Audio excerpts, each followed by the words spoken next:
আমাদের অন্ত্রের জন্য কোন কোন খাবার আসলে খারাপ হতে পারে বা ক্ষতিকারক হতে পারে। আসসালামু আলাইকুম, আমি নিউট্রিশনিস্ট তাসনিমা হক বরাবরের মতো আবার চলে এসেছি আপনাদের সাথে কথা বলতে। আজকে আমরা কথা বলবো আমাদের ইন্টেস্টিনাল হেলথ বা অন্ত্রের স্বাস্থ্যের জন্য কোন কোন খাবার ক্ষতিকারক।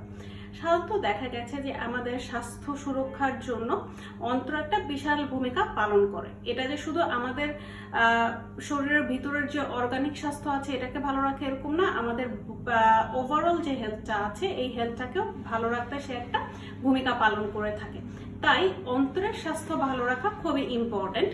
কিছু কিছু খাবার আছে যে খাবারগুলো খেলে আমাদের এই ইন্টেস্টাইনাল হেলথ ভালো থাকে, আবার কিছু কিছু খাবার আছে যেগুলো হচ্ছে আমাদের ইন্টেস্টাইনাল হেলথকে খারাপ করে। আজকে কথা বলবো কোন কোন খাবার থেকে আমাদের ইন্টেস্টাইনাল হেলথটা খারাপ হতে পারে। আমাদের ইন্টেস্টাইনাল হেলথ খারাপ হতে পারে আমরা যদি রিফাইন্ড সুগার খাই, মানে যে অতিরিক্ত চিনি মিষ্টি যে খাবারগুলো আছে এই খাবারগুলো যদি আমরা খাই তখন আমাদের ইন্টেস্টাইনাল যে ব্যাকটেরিয়াগুলো আছে, ভালো ব্যাকটেরিয়াগুলো বিশেষত, এটার পরিমাণটা কমতে থাকবে। ফলে আমার ইন্টেস্টাইনালের হেলথটা খারাপ হবে এবং বিভিন্ন ধরনের ইনফ্লামেশন এবং প্রদাহ সৃষ্টি হবে আমাদের বডিতে, যেটা আমাদের আসলে শারীরিক সুস্থতার জন্য খুব একটা হেলদি না। এরপরে যারা হচ্ছে আর্টিফিশিয়াল যে সুইটগুলো আছে বা কৃত্রিম চিনিগুলো আছে, বিকল্প যে চিনিগুলো আছে, যারা এগুলো খেয়ে থাকে তাদের ক্ষেত্রেও দেখা যায় বিভিন্ন ধরনের ইন্টেস্টাইনাল প্রবলেম দেখা যায়। অনেক সময় দেখা যায় যে তাদের এই ইনফ্লামেশনটা খুব বেশি পরিমাণে বেড়ে যায় এবং যাদের ইনফ্লামেশন নাই তাদের ক্ষেত্রে ইনফ্লামেশনটাও অনেক ক্ষেত্রে হতে পারে। তাই যারা হচ্ছে রেগুলার কৃত্রিম চিনি খান বা বিকল্প চিনি খান তারা এটাকে অ্যাভয়েড করার চেষ্টা করবেন। অতিরিক্ত ভাজা পোড়া বাহিরের খাবার যেটা আছে এটা আমাদের জন্য কখনোই হেলদি ছিল না এবং ইন্টেস্টিনাল হেলথের জন্য এটা হেলদি না, কারণ এটাকে একদম ডুবো তেলে অনেক সময় ভাজা হয়, এতে করে স্যাচুরেটেড ফ্যাট আমাদের বডিতে বেড়ে যায় এবং অনেক সময় দেখা যায় ট্রান্স ফ্যাট থাকে। ট্রান্স ফ্যাট থাকার কারণে এটা আমাদের স্বাস্থ্যের জন্য খুব একটা উপকারী বলে ধরা হয় না এবং আমাদের ইন্টেস্টিনাল যে গুড ব্যাকটেরিয়াগুলো আছে এই গুড ব্যাকটেরিয়ার পরিমাণও কিন্তু এই বাইরের ভাজা পোড়া জাতীয় যে খাবারগুলো আছে এটা দেখা যায় যে কমায় ফেলে।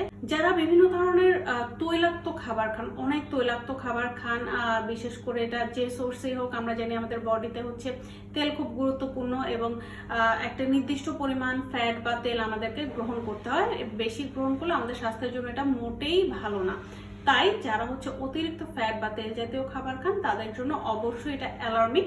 আপনার গাট মাইক্রোবায়োটা ভালো রাখতে বা তাদের যে ব্যালেন্স আছে এই ব্যালেন্সটা বজায় রাখার জন্য ডেফিনেটলি আপনাকে হেলদি ফ্যাট খেতে হবে এবং পরিমিত পরিমাণে খেতে হবে, খুব বেশি পরিমাণে খাওয়া যাবে না। আলট্রা প্রসেস যে ফুডগুলো আছে, বর্তমানে আলট্রা প্রসেস বহু ফুড হচ্ছে বাজারে অ্যাভেলেবেল। যারা এই আলট্রা প্রসেস ফুডগুলো খান তাদের জন্য বিশেষ সতর্কতা, কারণ এখানে চিনি থাকে, তারপরে লবণ থাকে, বিভিন্ন ধরনের হচ্ছে এক্সট্রা ফ্লেভার থাকে, প্লাস হচ্ছে এখান এই খাবারগুলো খাওয়ার ফলে যেটা আমাদের যে গাট মাইক্রোবায়োটা আছে এটার যে ব্যালেন্সটা আছে এটা ইনব্যালেন্স হয়ে যায় এবং এটা আমার ওভারঅল হেলথের জন্য আসলে বেনিফিশিয়াল না।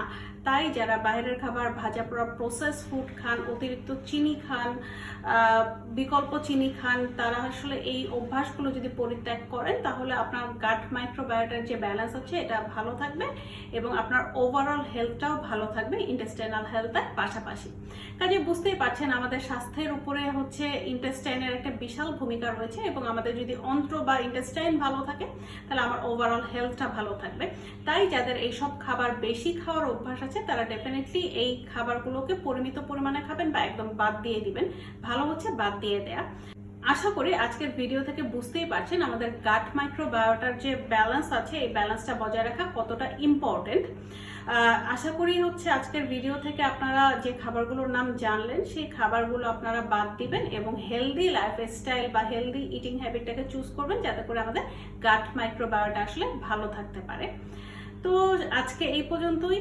যারা এখন আমাদের চ্যানেলটিকে সাবস্ক্রাইব করেনি অবশ্যই আমাদের চ্যানেলটিকে সাবস্ক্রাইব করবেন যাতে এরকম ভিডিও আরো বেশি বেশি দেখতে পারেন। আর সবাই ভালো থাকবেন, সুস্থ থাকবেন। ইনশাল্লাহ আগামী কোনো ভিডিওতে আবার আপনাদের সাথে কথা হবে। আল্লাহ হাফেজ।